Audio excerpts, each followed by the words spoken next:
तुमचं कामिनी वर्क्समध्ये सगळ्यांचं स्वागत आहे। आज आहे रामनवमी, तर मी तुम्हाला पहिल्या ब्लॉगमध्ये म्हणाली होती की मी वेणी करते कशी, तर ती मी तुम्हाला आज दाखवणार आहे कशी करायची वेणी।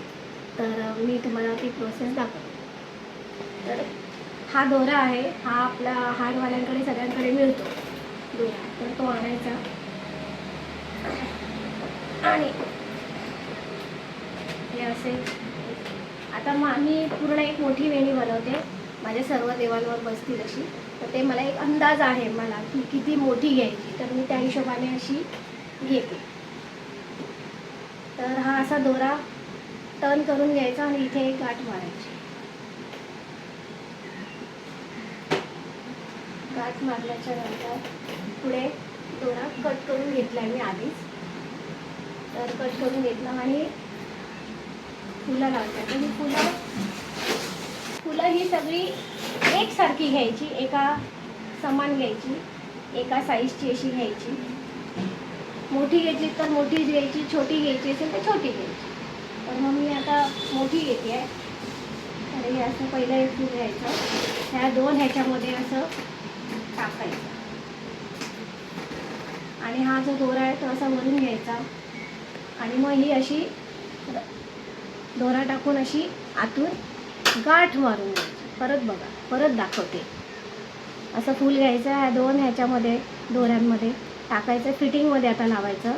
फिटिंग लावलं, व्यवस्थित लेवल लावून घ्यायची, बरोबर मधोमध घ्यायचा दोरा, वरून दोरा टाकायचा, टर्न करून घ्यायचं। असं फिटिंगमध्ये करून घ्यायचं, परत बोट घालायचं मध्ये, असा दोरा लावायचा आणि सगळी फुलं सेम लावायची, छोटं मोठं नाही लावायचं, सेम लावायचं, मग वेणी छान दिसते। हां, तर मी ही अशी एवढी वेणी बनवली आहे। आता ही पुढे फुलं अजून करायची आहे, तर मी हे हातात घेऊन करणार आहे, कारण का ही फुलं देवाला व्हायची आहेत, तर पायाला लागू नये म्हणून मग एवढा मी गॅप टाकते आणि असं काढते। आणि आता मी हे असं हातात पकडणार आहे आणि बाकीची फुलं करून दाखवते तुम्हाला एंड कसं करायचं।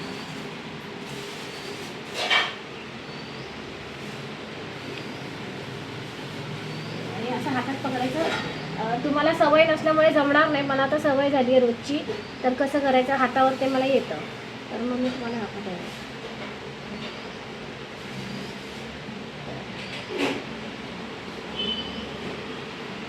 एंडपर्यंत दाखवते कसं करायचं, मग तुम्हाला कळणार की कसं करायचं, शेवट कसा करायचा वेणीचा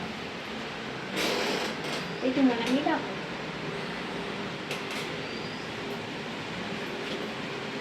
हे थोडं राहिलं तर थोडं झूम करून दाखवते, म्हणजे तुम्हाला समजेल। आता इथे अजून एक फूल राहिलं, हे असं लास्ट आहे, हे असं टाकायचं, असं टाकायचं, ते आता एंड झाला,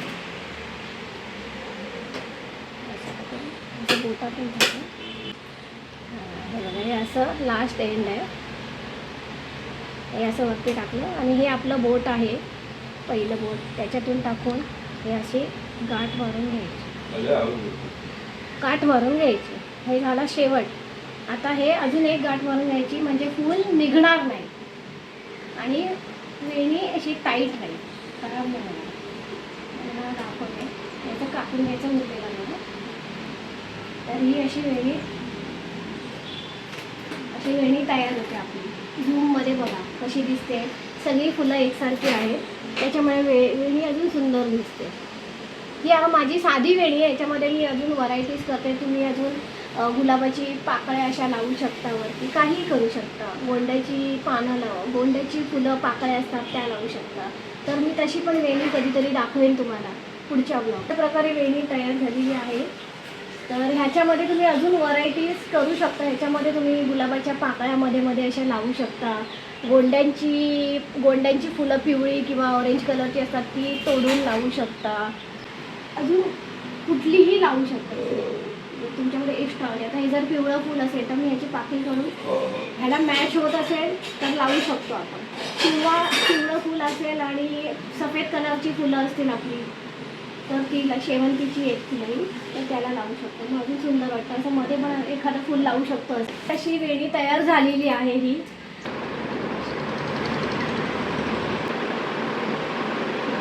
ही अशी वेणी लावायची, अशी वेणी लावायची. मग बघा किती सुंदर दिसते. अजून मला करायच्या आहेत वेण्या, देवीलाही करायची आहे.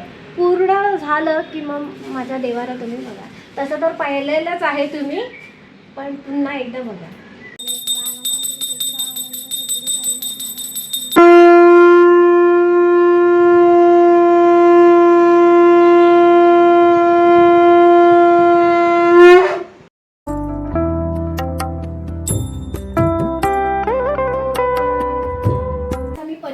मटर मसाला बनवतोय.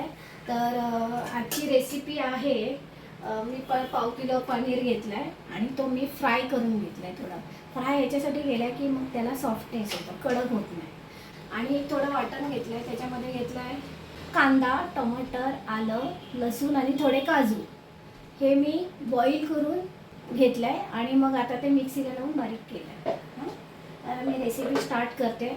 सर्वप्रथम अख्खा मसाला टाकायचा आहे. तेजपत्ता, दालचिनी, काळी मिरची, लवंग आणि वेलची टाकली आहे. वेलची मी थोडीशी खोलून टाकते म्हणजे त्याचा स्वाद येतो. अख्खी नाही टाकत, थोडीशी ओपन करून टाकली की आतल्या दाण्यांचा स्वाद येतो.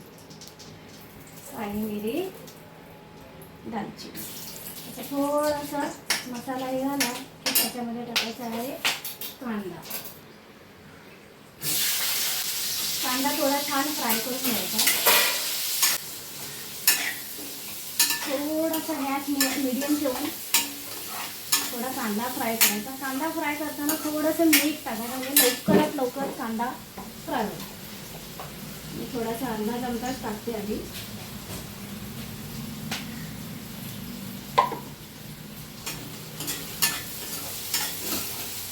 थोडा लाल होईपर्यंत थोडा लाल होऊ दे कांदा छान.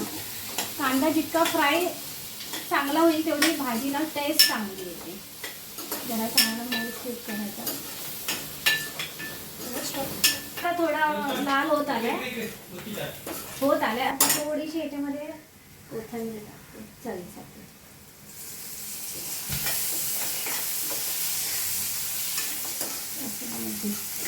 तर थोडे मसाले टाकायचे आहेत आपले. थोडी कसुरी मेथी टाकते.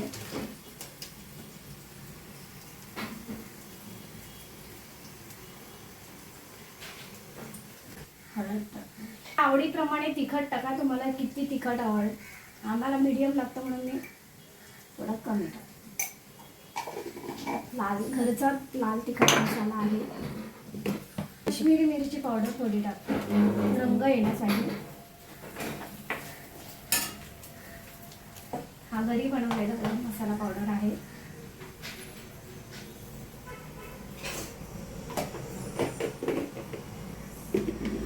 थोडंसं पाणी टाकते म्हणजे मसाले करपणार नाही.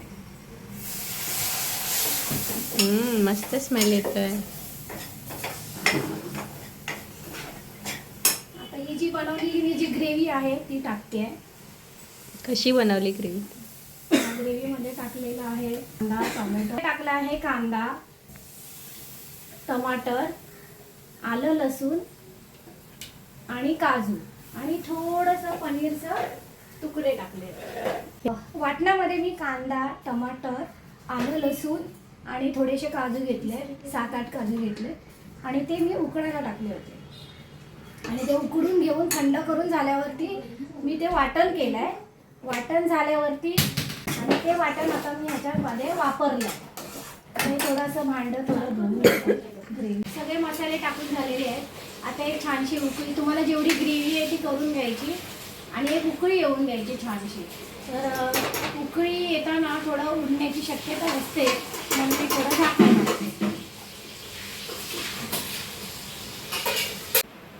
5 मिनिटं झाली आहेत. आता आपण थोडा गॅस कमी करूया. एक उकळी आली आहे. आता मी याच्यामध्ये धुतलेले मटार टाकते. आधी मटार टाकायचं. मटार थोडं शिजून द्यायचे. पनीर टाकायचं नाही आहे कारण पनीर आधी टाकलं तर ते शिजून जाईल आणि मटार कच्चेच राहतील. आणि पनीर फ्राय केलं शालो फ्राय. आणि पनीर फ्राय केलेलेच आहेत त्याच्यामुळे ते लगेच शिजतील. तर थोडा एक कड येऊ द्या, उकळी येऊ द्या. गॅस फास्ट केला. मटर हे चांगले थोडे शिजले आहे. आता त्याच्यामध्ये आपण पनीर टाकूया.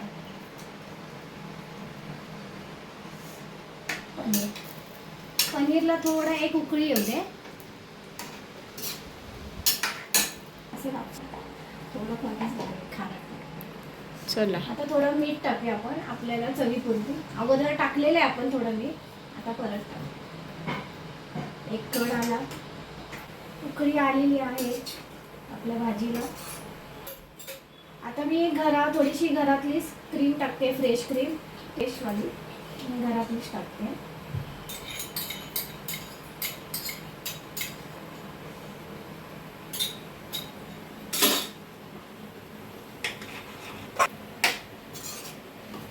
आणि आता आपण लास्टला कोथिंबीर.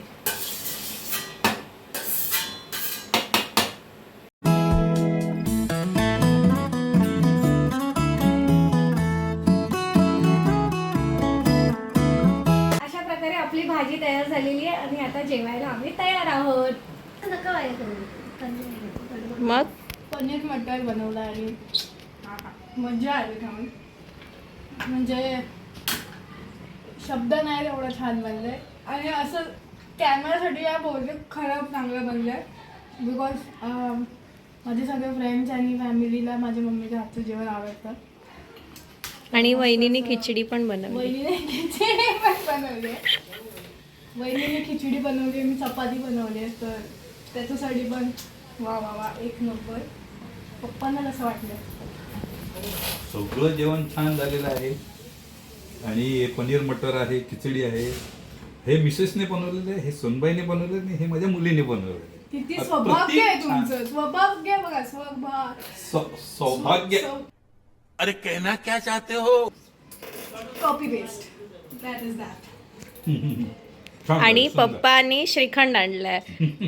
मग सगळ्यांनी थोडं थोडं काहीतरी केलंय म्हणून अजून टेस्ट वाढला. सगळ्यांचं प्रेम ॲड झालंय. नुकतंच साऱ्या परिवाराचं जेवण झालेलं आहे आणि मी तुम्हाला आता सांगणार आहे माझी मम्मी आणि माझी वाईफ घी कसं बनवतात. इकडे लोणी बनवण्याची प्रक्रिया सुरू झालेली आहे. लोणी बनवण्यासाठी म्हशीच्या दुधाच्या मलईमध्ये 1 चम्मच दही टाकायचं आणि बर्फाच्या थंड पाणी टाकून ते घुसळत राहायचं. काही वेळ घुसळल्यानंतर लोणी निघतं आणि लोणीचे असे गोळे तयार करून घ्यायचे. हे तयार झालेले लोणीचे गोळे पाण्याखाली धुवून घ्यायचे आणि कढईत गरम करत ठेवायचे. थोडा वेळ हे लोणी ढवळत राहायचं पातळ होईपर्यंत. मम्मीने त्यानंतर याच्यावर पाण्याचा छिडकाव केला. 2 लवंगा टाकून त्यावर चिमूटभर मीठ टाकलं. याच्याने तूप दाणेदार आणि छान होतं. तर अशा प्रकारे मम्मी आणि माझ्या वाईफने छान असं तूप तयार केलेलं आहे जे आम्ही खमंग जेवणात वापरतो आणि त्याचा आस्वाद खूप घेतो. तुम्ही हे ट्राय करून नक्कीच पहा. हा व्लॉग जर तुम्हाला आवडला असेल तर लाईक करा, शेअर करा आणि कामिनी वरसला सबस्क्राईब करा.